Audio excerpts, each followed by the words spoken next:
Capítulo 6 de Gênesis.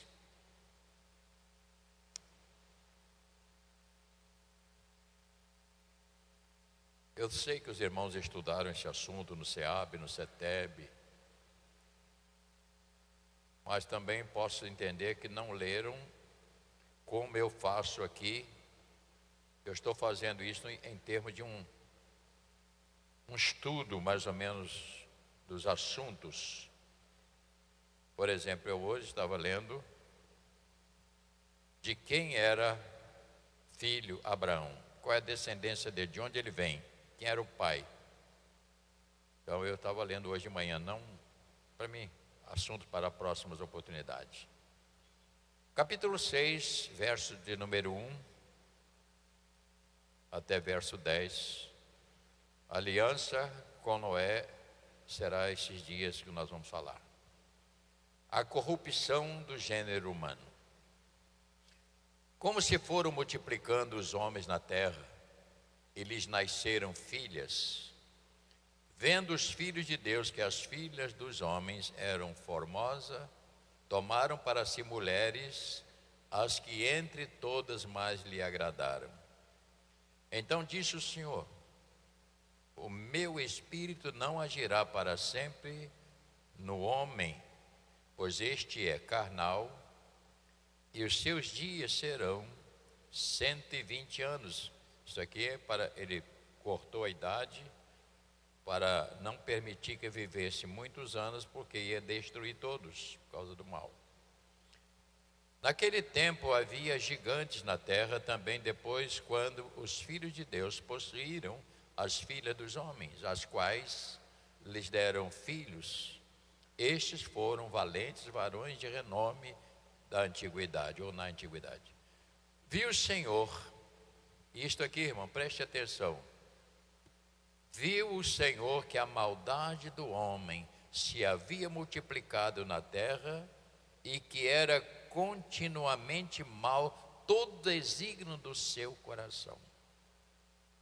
Então se arrependeu o Senhor de ter feito o homem na terra, e isso lhes pesou no coração.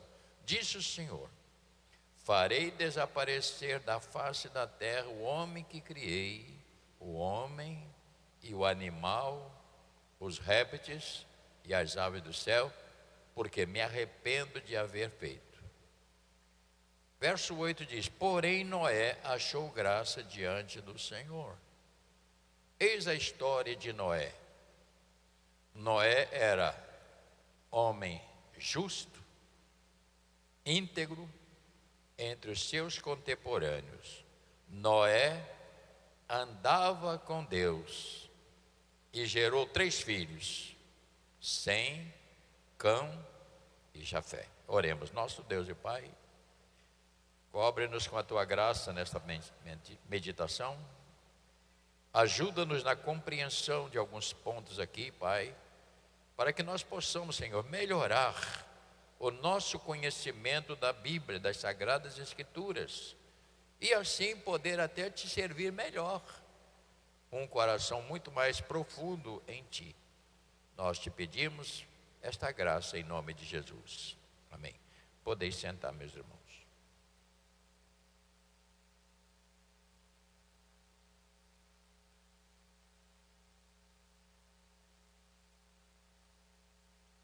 Ok, se você tem que sair, faça agora para a gente ficar mais atento. Eu convido os irmãos para olhar para esta aliança com Noé como um ponto central, porque esta aliança com Noé, ela tem uma semelhança muito grande com a vinda do Senhor e com o dia do arrebatamento da igreja.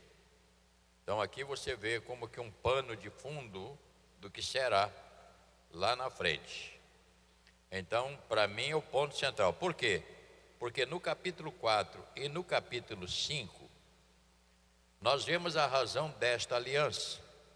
Uma geração seria e foi destruída por causa de quê? Da corrupção falta de temor a Deus. Então, se você depois puder, não agora, porque se você ler agora, você não vai aproveitar o que eu vou falar. Mas se você ler capítulo 4 e 5, fala do primeiro homicídio, fala dos descendentes de Caim, que foi uma geração que gerou toda esta violência, vamos assim dizer, porque quando ele matou o seu irmão, você descobre que a geração dele de Caim se tornou uma geração perigosa. E esta geração passou a ser uma geração corrupta ou cheia de corrupção moral, carnal, e isto foi que provocou a ação de Deus. E aqui você descobre, para nós podermos nos colocar, no capítulo 4, verso 25, abra a Bíblia, por favor. Se eu não concluir hoje, eu convido os irmãos, por gentileza, para próximo domingo, nós estaremos aqui. Só para você entender como é que funcionou isto. No capítulo 4, verso 25, dá uma olhada aí, por gentileza. Tornou Adão a coabitar com a mulher, e ela deu à luz a um filho, a quem pôs o nome de Sete. Porque disse ela: Deus me concedeu outro descendente em lugar de Abel, que Caim matou. Verso 26, a Sete nasceu-lhes também um filho, o qual pôs o nome de Enos.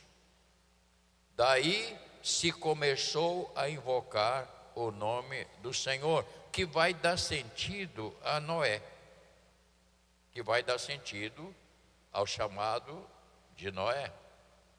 No capítulo 5, só para vocês se posicionarem, diz o texto, fala de uma geração que nasceu deste rapaz, e vai dizer todos eles aqui. Vamos ler a partir do verso 21. Enoque viveu 65 anos e gerou a Metusalém. Andou Enoque com Deus, e Deus, depois que gerou a Metusalém, viveu 300 anos e teve filhos e filhas.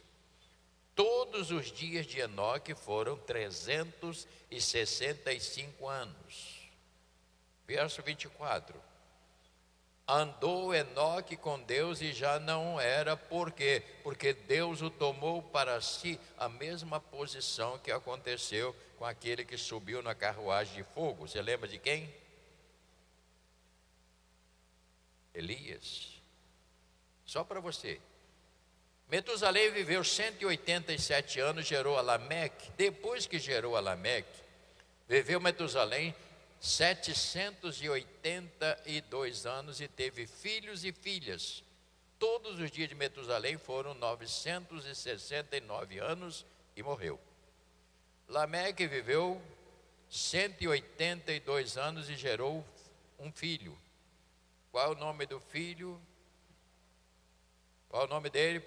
Pôs o nome de Noé, dizendo: Este nos consolará dos nossos trabalhos e das fadigas de nossas mãos nesta terra que o Senhor amaldiçoou. Quando ele disse lá a terra ia ter problema. Depois que gerou a Noé, viveu Lameque 595 anos e teve filhos e filhas. E todos os dias de Lameque foram 777 anos.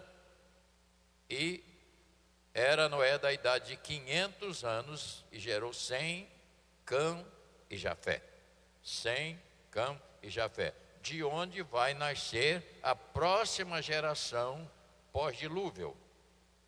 Só para você ter uma noção mais ou menos de como aconteceu este. Então nós descobrimos aqui que naquele período as pessoas viviam muitos anos. E quando Deus limitou a 120, foi para que essa geração não se estendesse mais até o dilúvio. E ali foi cortado, o homem não vivia mais do que isto. E eu acho que hoje ela está se cumprindo, que o ser humano está vivendo um pouco mais do que no passado. Portanto, nós agora vamos entender, nós vemos o fio que Deus usou para preservar, né? Saiu da descendência de Sete, porque Sete era um dos filhos agora que iria dar sentido à geração. Porque foi de Sete que nasce Enos, que começou a adorar a Deus. Daí teve uma família que voltou os seus olhos para Deus. Daí vem em versos 6 a 8, que você olha essa geração que nós vemos. Daí surge o chamado de Noé. Por que Deus chamou Noé? Porque a Bíblia diz que nós já acabamos de ler. Por quê? A história de Noé diz assim: era Noé o que? Homem. Capítulo 6, verso 9. Leia. Eis a história de Noé. Noé era homem o quê? Justo, íntegro, entre os seus contemporâneos. E Noé, então, quem eram os contemporâneos dele? Todos aqueles que estavam vivendo em corrupção. Ele estava no meio de uma geração muito corrompida moralmente, diante de Deus, não havia temor. E ele estava no meio desta geração, e eu comecei a pensar, a igreja do Senhor hoje, ela está vivendo, irmãos, ouça o que eu vou te dizer, a igreja hoje vive num mundo de corrupção muito forte. E como esta igreja do Senhor, ela vai hoje poder existir, se ela não for uma igreja de adoração, de louvor, que busque a Deus e que não se misture com as coisas erradas deste mundo? Não vai conseguir. Você descobre a luta que você está tendo para os seus filhos não entrar para o lado da corrupção, das coisas erradas deste mundo. Por quê? Então, como a igreja vai se manter? E nós vemos igrejas, então, que estão dando as mãos às coisas erradas, porque não querem enfrentar. Então é preferível fazer o que o mundo quer. Sofremos às vezes aqui na igreja, algumas pessoas dizem, mas essa igreja aí, ela está cerceando, tirando a liberdade das pessoas, porque a pessoa tem que ter liberdade. Eu não tiro a liberdade de ninguém. Se quiser ir para o mundo, que vá. Mas a igreja não tira a liberdade. A igreja é uma igreja que volta o coração para Deus. E não venha para cá com essa ideia de que pensar que a igreja que pula, que dá cambalhota, que anda de bermudão dentro do púlpito pregando. Aqui não tem isto. Porque eu entendo que o altar de Deus ainda é o altar dele. E eu, se permitir, eu serei tão corrupto quanto. Esta é a maneira que eu entendo de igreja. Por quê? Porque nós estamos vivendo num mundo de corrupção. E às vezes, forçado até pelas circunstâncias, como diz lá o texto, as pessoas estão sofrendo as coisas, vivendo dentro de um mundo corrupto. Como a igreja vai perceber? Noé estava vivendo exatamente naqueles dias, que os seus contemporâneos ali eram corruptos. E isto provocou então a uma ação divina, que Deus disse: eu vou ter que terminar com toda esta geração, porque se ela prosseguir assim, como será esta geração? Eu sei que são lutas tremendas que a gente enfrenta para isso. Vamos ver então o teor desta aliança com Noé. Como também por causa da corrupção do homem, vemos a segunda tragédia. Qual foi a segunda tragédia que aconteceu? o extermínio de toda uma geração, parcial, porque sobrou Noé. Nós vamos ver a história da arca depois. Mas só para você entender, a primeira foi quando Adão não suportou a oferta da serpente. E quando você fala em serpente, olha para mim, não pense que é uma cobrinha, não, é Satanás. Ouça isto, não é uma pequena cobra, é um espírito satânico que trabalha de uma maneira muito forte. E por que isto acontece? Satanás perdeu a santidade que ele tinha diante de Deus. Porque a Bíblia diz que ele era, o nome era Lúcifer, anjo de luz. Ele ministrava diante de Deus. E ele não suportou Deus está no trono de glória e ele servi-lo. Ele quis tomar o espaço. Ele diz: não vai ficar assim não. Eu quero também entrar nesse lugar. E ele então, como acontece nos dias de hoje, começou a seduzir um grupo para se unirem a ele, para poder tomar o lugar de Deus. O que aconteceu? Deus mandou, tirou da eternidade e jogou para a terra. E com ele veio a terça parte dos anjos, que se tornou os demônios, que são os atormentadores. Então você tem que entender que eles perderam a santidade. Então são demônios perversos que induz e seduz as pessoas a fazerem as coisas erradas. Então não pense você, quando faz uma coisa errada, não, é porque a pessoa está induzida e seduzida por este espírito, que você não vê, mas ele entra aqui, no que você ouve, aceitando determinadas situações. E isto é muito perigoso, perigoso demais. E eu queria compartilhar com os irmãos. Eu não sou professor. Isaías capítulo 14. E eu dou muito valor a quem é realmente professor, que tem capacidade de dar aula e entende bem dos assuntos. Eu tenho lido muitos assuntos, mas eu sou obrigado a dizer a você, eu tenho meus limites. Eu não sou. Isaías 14.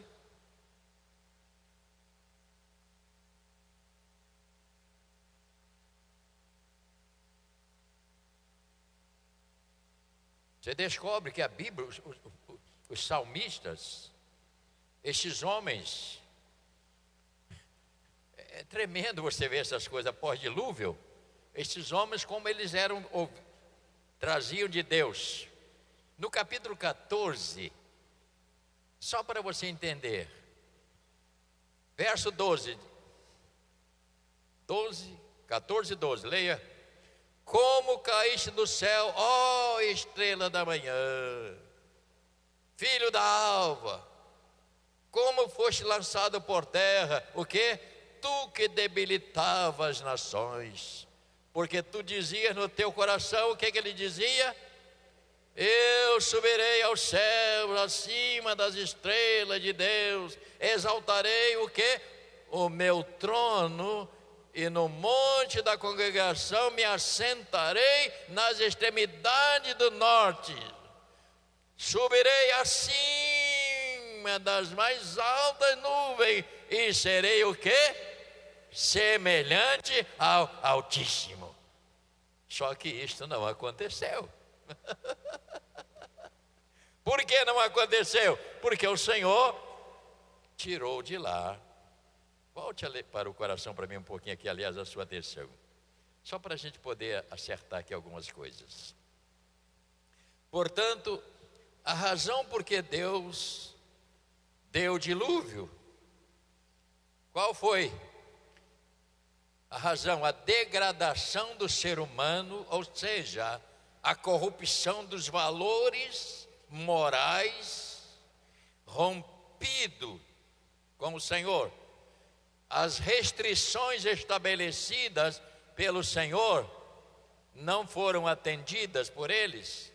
Ao invés de seguir ao conselho do Senhor, ouça o que eu vou te dizer, eles se aliançaram a Satanás. Ouça isto, porque neste mundo você tem que estar em aliança. Se você não está aliançado com Deus, você está aliançado com o espírito das trevas. E Satanás, esse brilhante anjo de luz que era, e agora ele passou a ser o sedutor, cativando pessoas. Então muitas pessoas, uma grande parte, você vê quando uma pessoa entra neste espírito de matar, de roubar, de destruir e de fazer tantas misérias, essa pessoa está aliançada com Satanás, ou seja, pegou para a vida dele todo o poder maligno para poder expressar aquilo que Satanás quer. É, meu Deus mesmo, isso é sério. Isso é sério. As pessoas pensam que isso é uma brincadeira. Isso não é uma brincadeira. Isto que está acontecendo e aconteceu e que está acontecendo é mais sério que nós possamos imaginar. A crueldade de um homem pegar uma menina de 6 anos, estuprar a criança, enforcar, botar dentro de uma mala. E esta menina é sobrinha de uma pessoa que vem aqui na igreja, que aconteceu há poucos dias. Você pensa que isto é, porque não. Uma pessoa dessa está aliançada com Satanás para ser uma serpente perigosa para a destruição. E as pessoas não entendem isto. As pessoas pensam que isso é uma brincadeira. Quando você vê pessoas cercar aquele monte de carro na rua aí, matar pessoas inocentes, você pensa, essas pessoas estão aliançadas com Satanás. Eu li esse assunto, eu fiquei com temor mais ainda de Deus, porque isso não é uma brincadeira, isso é uma coisa muito séria. As pessoas que vivem dentro deste mundo, tanta maldade, tanta coisa errada, e ainda tem alguns crentes que dizem, mas o mundo é assim mesmo. Para com essa, rapaz, fala, sem essa, entenda isto. Quando você olhar essas coisas, olha a atuação diabólica. Qual é a razão da igreja pregar? Pregar é para tirar as pessoas das trevas. O evangelho é o único poder que tira o homem das trevas. Não é ser bonzinho, não é, é único. O evangelho é o poder de Deus para a salvação de todo aquele que crê. Só o evangelho resgata o homem das trevas, do poder maligno. Porque do contrário, ele vai viver a sua vida inteira neste mundo perdido. E a razão de nós pregarmos aqui de vez em quando, está orientando, irmão, cuidado com isso, cuidado com isso. Nós estamos dizendo assim, não caia nessas armadilhas. Não caia. Porque você vai sofrer as consequências. Quanta miséria tem acontecido.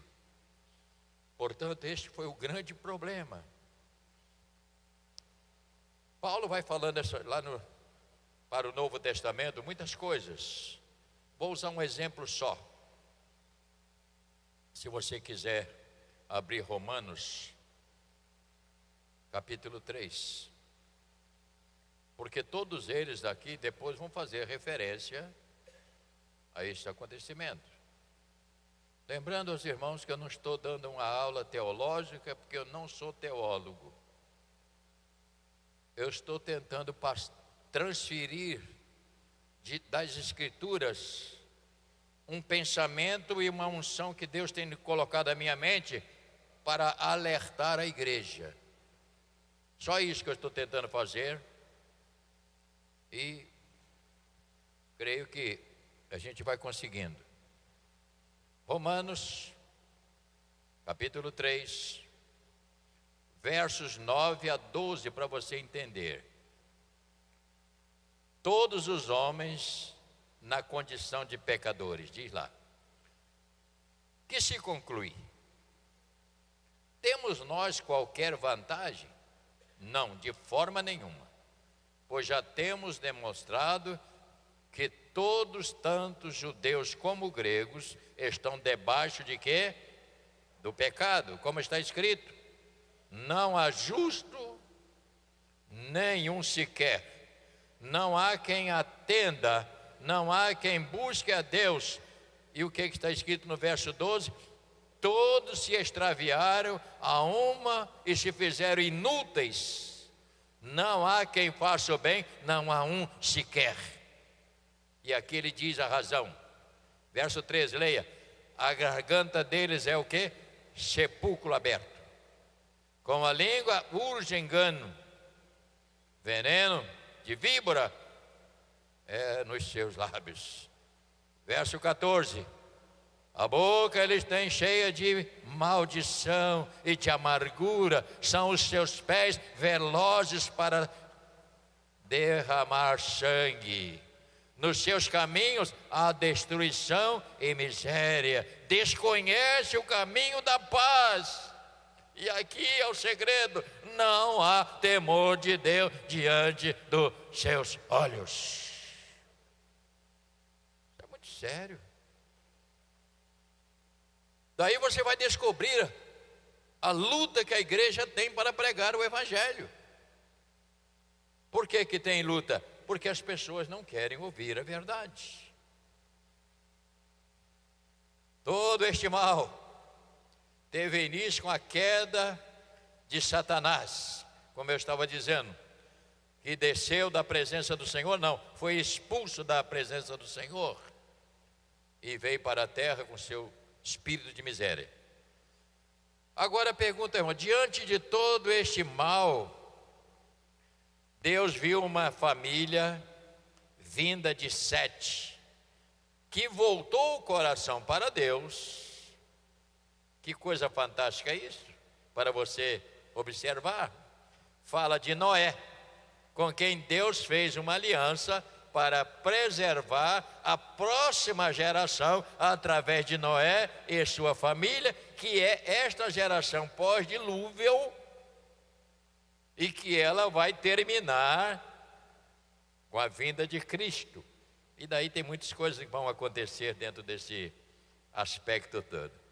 E aqui você descobre que quando chega no capítulo 6 e verso 11, Deus então faz esta aliança com Noé, dizendo: rapaz, eu não vou mais fazer isto, porque eu vejo que o ser humano é assim mesmo. Agora você descobre, mesmo após o dilúvio, aquela geração tendo sido toda destruída, você não pode ignorar que quem entrou pós-dilúvio também eram seres humanos que vinham da mesma queda de Adão. Vem com o mesmo sentimento de mal. Por isso é que você vê que as gerações se seguiram. Mas dali começou pessoas se submeterem ao governo de Deus. E você vê como isso é difícil, né? Você se submeter ao governo de Deus, né? A gente é cara dura mesmo, não é verdade? Queixo duro, né?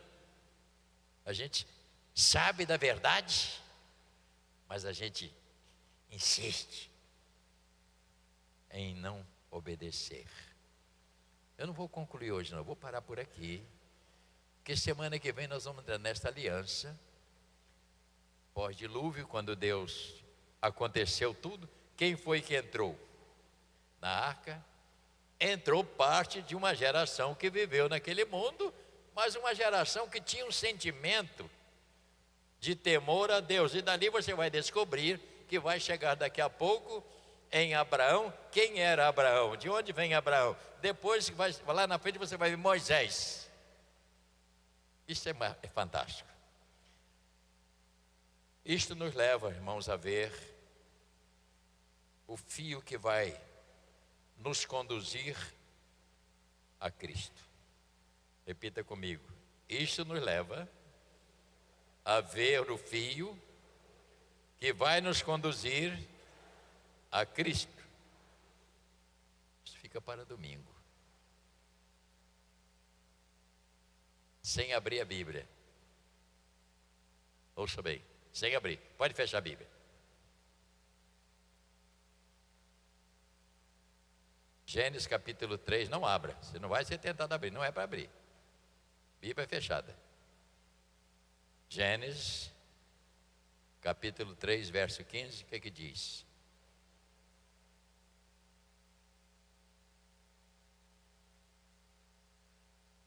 Todo mundo falando ao mesmo tempo? Não sei. O que o Senhor diz? Nascerá um, porém inimizade, nascerá um que vai esmagar a cabeça da serpente. Por isso que eu vou dizer a você para concluir. Olha para mim, Satanás não tem todo o poder. Porque quem tem todo o poder é Jesus. Mas se você não vive no poder de Jesus, você está vivendo de uma maneira frágil, com muita abertura e tendência até de cair na mesma armadilha de Satanás, porque ele tem o seu poder. A serpente está com a cabeça amassada, mas ela não está morta. Ela será totalmente destruída lá no final. Vai junto com os ímpios. Quem rejeitou a Cristo, todos serão mergulhados para o inferno. Isso é sério demais, né? Ai, Jesus, eu espero que semana que vem você volte aqui em nome de Jesus, porque vamos falar um pouquinho mais sobre esse assunto. Quando Deus faz uma aliança com Moisés, dizendo: não posso, eu tenho que mudar. E mudou algumas coisas, mas a geração continua a mesma. Vamos ficar de pé, meus irmãos.